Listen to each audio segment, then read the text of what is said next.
PM મોદીએ Gaza શાંતિ યોજનાને સમર્થન વ્યક્ત કર્યું. માનવતા ક્યારેક સંઘર્ષનો ભોગ ન બનવી જોઈએ. સેન્ચુરિયન બ્લડ ડોનર ક્લબ દ્વારા સમાજ પ્રત્યે સમર્પિત અને ઉમદા સેવા બદલ અમદાવાદ રેડ ક્રોસ સ્ટાફનું સન્માન કરવા માટે કાર્યક્રમનું આયોજન કરવામાં આવ્યું હતું.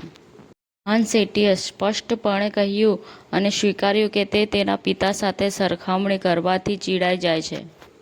એનએસયુઆઈ કાર્યકર્તાઓ સામે કડક કાર્યવાહીના આદેશ. ગુજરાત યુનિવર્સિટી તોડફોડની ઘટનાને કુલપતિએ કાવતરું ગણાવ્યું. પીએમ નરેન્દ્ર મોદીએ ઇઝરાયલ પર હમાસના હુમલાની નિંદા કરી અને કહ્યું કે ભારત ઇઝરાયલની સાથે ઊભું છે. ગુજરાત એટીએસે વોન્ટેડ ડ્રગ્સ હથિયાર સાથે આરોપી રહેમત અલી ઇલિયાસ અહેમદ શેખ અમદાવાદ રખિયાલમાંથી પકડાયો. આજથી શરૂ થતી બોર્ડની પરીક્ષાઓના અવસરે પરીક્ષા કેન્દ્ર પર પહોંચી વિદ્યાર્થીઓનું વ્યક્તિગત રીતે અભિવાદન કરવામાં આવ્યું હતું. દરેક વિદ્યાર્થીને પુષ્પ, પેન અને રાઇટિંગ પેડ અર્પણ કરી પ્રોત્સાહિત કરાયા હતા. 100 કરોડથી વધુના કેસમાં ઈડીએ કન્નડ સિનેમા અભિનેત્રી રાણિયા રાવ વિરુદ્ધ ચાર્જશીટ દાખલ કરી.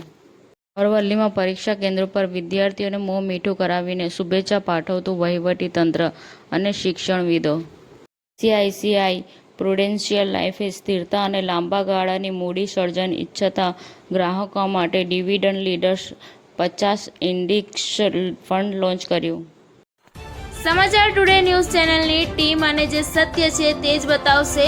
આપ જોતા રહો સમાચાર ટુડે ન્યૂઝ ચેનલ. ગુજરાતની ધરતીનું ગુજરાતીઓ માટે જ, એટલે કે સમાચાર ટુડે ન્યૂઝ. અમારી સમાચાર ટુડે ન્યૂઝ ચેનલને લાઇક કરો, શેર કરો અને સબસ્ક્રાઇબ કરો અને જોડાયા રહો સમાચાર ટુડે ન્યૂઝ ચેનલ સાથે.